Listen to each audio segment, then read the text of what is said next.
Hello friends, Naushad और आप देख रहे हैं my personal experience Poland. Friends, video में एक अच्छी न्यूज़ है आप लोगों के लिए।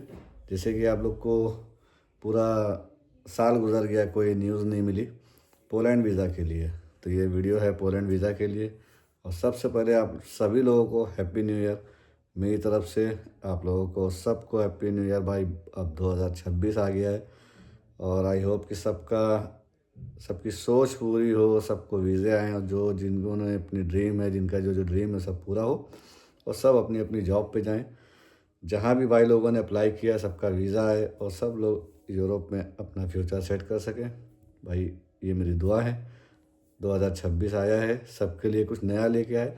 आते साथ ही मैं आप लोगों को एक अच्छी न्यूज़ देने वाला हूँ और अल्हम्दुलिल्लाह ये अच्छी बात है कि भाई 2026 की न्यू ईयर की आप लोग को मैं न्यू ईयर भी बोला और इसमें एक अच्छी अपडेट लेके आया हूँ जो कि ख़त्म होने के टाइम मिल गई।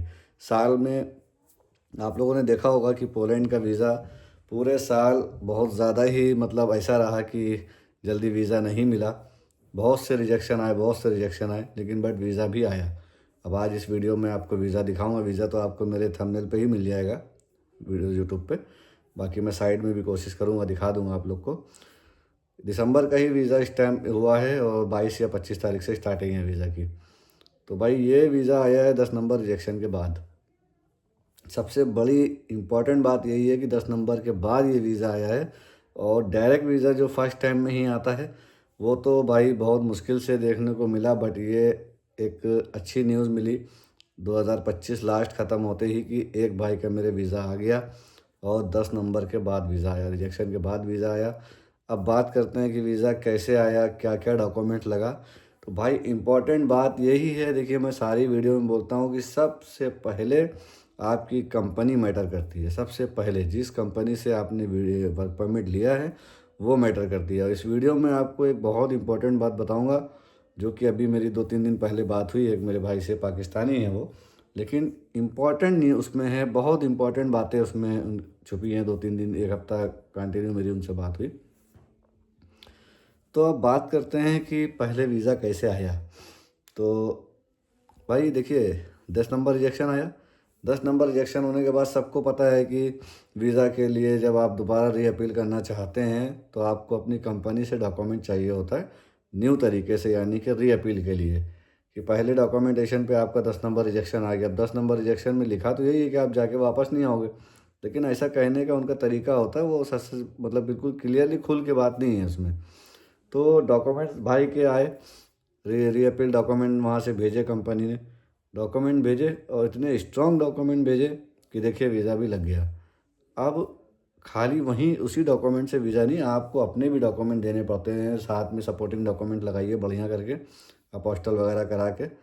और मेन चीज़ होता है कि आप जो रीअपील कवर लेटर लिखते हैं ना, वो बहुत इंपॉर्टेंट है, बहुत इंपॉर्टेंट है कवर लेटर आपका। जब आप अपना वीज़ा अप्लाई करते हैं तब भी कवर लेटर आपका लगता है, और रीअपील जब लगता है तो एक रीअपील कवर लेटर लिखता है, ऑफिसर्स के लिए लिखना चाहिए, जो कि लगाना इम्पॉर्टेंट है। मैं बता रहा हूँ आप लोगों को भाई, वो कवर लेटर इम्पॉर्टेंट है। अगर आप अंदर जाएंगे ना रीअपील करने, अगर आपके पास वो नहीं है तो वहीं पे आपसे मांगा जाएगा कि एक कवर लेटर लिख के दीजिए। वो बहुत मैटर करता है भाई आपको वीज़ा के लिए। और सबसे बड़ी बात, जो सपोर्टिंग डॉक्यूमेंट्स आप लगा रहे हैं उसका कंटेंट्स, उसमें क्या लिखना है वो बहुत इंपॉर्टेंट होता है कि आप क्या लिखें कि ऑफिसर कन्विंस हो जाए।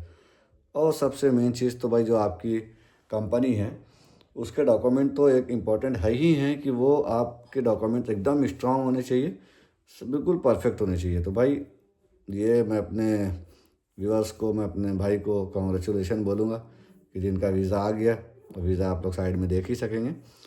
अब बात करते हैं कि भाई असल में रिफ्यूज़ल के बाद रीअपील, जब यानी कि आपका वीज़ा रिफ्यूज़ हो जाता है, रीअपील करने के बाद वीज़ा क्यों नहीं आता है। भाई ये वीडियो इतनी इंपॉर्टेंट रहेगी आप लोगों के लिए कि आप जितने भी पोलैंड का वर्क परमिट अप्लाई किया, जिन लोगों ने, भाई ने, जितने लोग अप्लाई कर चुके हैं या जिनका वीज़ा रिजेक्ट हो चुका है या वीज़ा अप्लाई जिनकी अपॉइंटमेंट आने वाली है, ये बहुत इंपॉर्टेंट रहेगी। भाई मेरी तो दुआ है किसी का वीज़ा ना रिजेक्ट हो, लेकिन फिर भी भाई दुनिया है, ऊपर नीचे होता रहता है सब कुछ। अगर किसी के साथ ऐसा होता है तो भाई ये वीडियो उनको ज़रूर शेयर करिएगा, जिनकी अपॉइंटमेंट आने वाली है उनको भी शेयर करिएगा कि वीज़ा रिजेक्ट क्यों होता है। ये अपॉइंटमेंट इसके आने के बाद का भी यही काम है। वीज़ा जब आप फर्स्ट टाइम अप्लाई करते हैं तब भी इन बातों पे ध्यान रखिए, और जब रिजेक्शन हो जाता है तब भी इन बातों का ध्यान रखिएगा।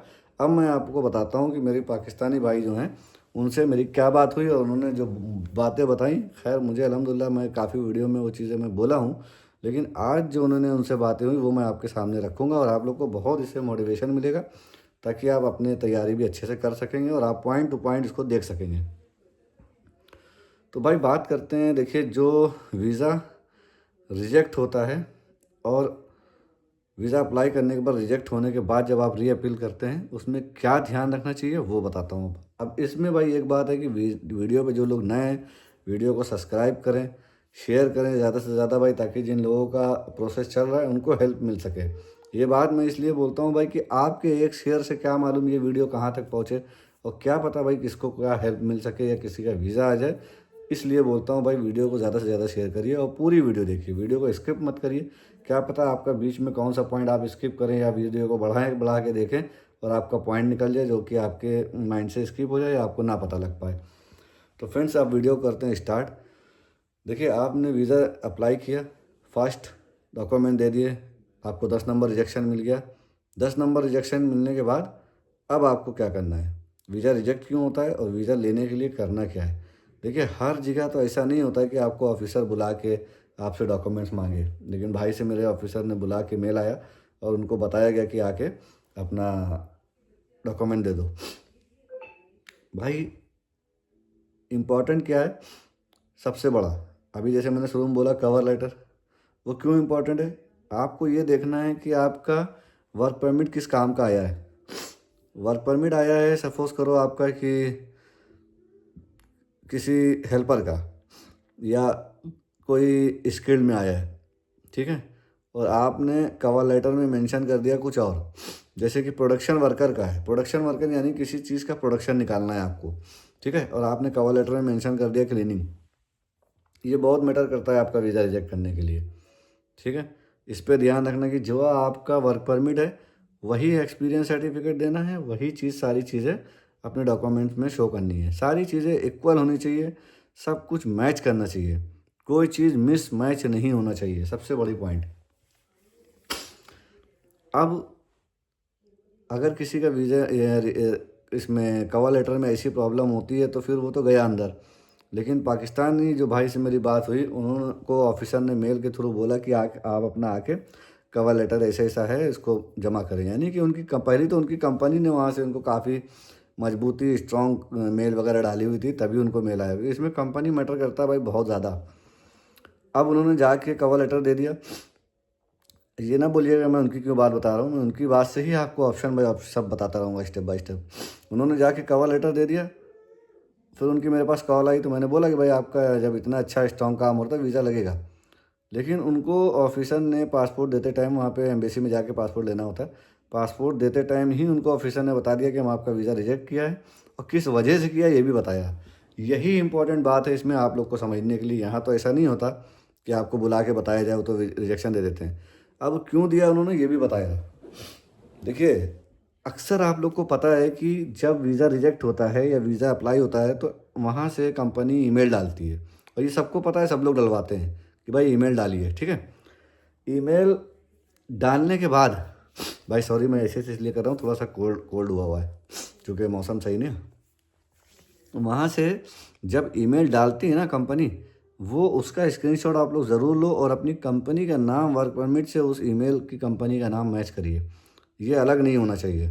अभी पाकिस्तानी भाई का हमारे वीज़ा इसीलिए रिजेक्ट हुआ कि उनकी कंपनी का नाम चेंज था। ऑफिसर ने उनको बताया, लेडी ऑफिसर ने, कि आपका जो वर्क परमिट है वो वर्क परमिट में और जो आपको डॉक्यूमेंट दिए गए हैं वो डॉक्यूमेंट और ईमेल में कंपनी का नाम फ़र्क है। भाई सबसे बड़ा इम्पोर्टेंट वजह ही यही है वीज़ा रिजेक्ट होने के लिए। मैंने पहले भी वीडियो में अपनी बोला है कि आपकी कंपनी चेंज हो चुकी होती है या आपका एकोमोडेशन चेंज हो चुका होता है या टैक्स पे नहीं हुआ होता है, बहुत सी बातें हो जाती हैं आपके अपॉइंटमेंट अप्लाई करने से अपॉइंटमेंट आने के टाइम तक के बीच में, जो बीच का डिस्टेंस होता है उनमें ये प्रॉब्लम आई हुई होती है और उसी की वजह से आपका वीज़ा रिजेक्ट हो जाता है। अब आपको करना क्या है, जिस भाई की अपॉइंटमेंट फर्स्ट आई है, अपॉइंटमेंट आई है यानी कि, और आपको अपना वीज़ा अप्लाई करना है, उसी टाइम अपनी कंपनी से बात करें कि भाई मेरी अपॉइंटमेंट आ गई है, कोई भी चीज़ अगर चेंज है तो उसको दें। लास्ट आपकी ईमेल चेक करें उनकी, और उनका डॉक्यूमेंट चेक करें, उनकी कंपनी का नाम चेक करिए, लोकेशन चेक करिए, PIN नंबर चेक करिए, रिगल नंबर चेक करिए। आपके वर्क परमिट पे होता है कि सब कुछ सेम होना चाहिए, कोई भी चीज़ मिसमैच ना हो या चेंज हुई हुई ना हो। अब आपको अपॉइंटमेंट आई, आपको जो डॉक्यूमेंट आए हुए थे 7 महीने, 8 महीने, 1 साल पहले, वही आपने अंदर जमा कर दिए। जमा करने के बाद आपको रिज़ल्ट आता है कि आपका वीज़ा रिजेक्ट हो चुका है। क्योंकि ईमेल भी वहाँ पे क्या होता है कि भाई कंपनी अपना चेंज कर चुकी होती है, यानी कि भाई के साथ क्या हुआ, एजेंसी से वर्क परमिट लिया, एजेंसी ने अपने नाम का वर्क परमिट दिया, और जिस कंपनी को बंदा देना था उनको, वो कंपनी मेल डाल रही है ऑफिसर को कि ये बंदा मुझे चाहिए। तो नाम तो चेंज हुआ ना भाई, प्रोसेस वर्क परमिट मेरे नाम का है, मैं अपने भाई की कंपनी से मेल डलवा रहा हूँ कि इनको ये बंदा चाहिए, उनका नाम तो कुछ और है ना। समझ रहे हैं भाई मैं क्या कहना चाह रहा हूँ? समझ लीजिए कि जैसे कि एक कोई कंपनी है इमार नाम की, इमार से आपको वर्क परमिट मिला है, और आपको अमार नाम की कंपनी का मेल जा रहा है। इमार और अमार में डिफरेंट है, लेकिन इमार ने आपको परमिट दिया है, अमार आपको काम देगा। भाई वहाँ पे क्या होता है कि आप लोग का जो वर्क परमिट आता है ना, वो एजेंसी से आता है। एजेंसी होती है, रिक्वायरमेंट एजेंसी होती है, वो वर्क परमिट देती है, वीज़ा लग जाता है। जब आप पहुँचते हो तो वो आपको उठा के किसी कंपनी के पास भेजती है कि भाई यहाँ पे आपको काम करना है। अब क्या होता है, जब वीज़ा रिजेक्ट होता है तो वो एजेंसी उसी कंपनी से मेल डलवाती है कि आप मेल डालो कि भाई हमें ये बंदा चाहिए। तो ऑफिसर तो क्लियर ही देखेगा ना ऑफिसली कि भाई ये तो कंपनी का नाम है, कुछ और है, तो वीज़ा तो रिजेक्ट होना ही है। जो कंपनी से आपका वर्क परमिट आया, जो आपकी कंपनी में जो नाम है, वही नाम की ईमेल ऑफिसर के पास जाना चाहिए। अब अगर आपका रिजेक्शन हुआ है, रिजेक्शन होने के बाद जो आपको डॉक्यूमेंट्स आते हैं, स्टैम्प भी सेम होगी भाई, स्टैम्प भी सेम लगी होती है। आप तो कहोगे यार नियम सब कुछ सही है, हमारे डॉक्यूमेंट्स पे स्टैम्प भी वही कंपनी की है, उसी कंपनी का डॉक्यूमेंट भी आया है, लेकिन जो मेल जा रही है वो कंपनी चेंज हो गई अगर, तब भी वीज़ा रिजेक्ट हो जाएगा। क्यों? क्योंकि ये डॉक्यूमेंट दिया है किसी ने, मेल डाल रहा है कोई और। समझ गए बात? तो यही मैंने पिछली वीडियो में भी बोला हुआ है काफ़ी कि ईमेल का स्क्रीनशॉट ज़रूर लें, वो साथ में अटैच करें, इसीलिए कि आप देख तो सकोगे कि भाई इमार है या अमार है।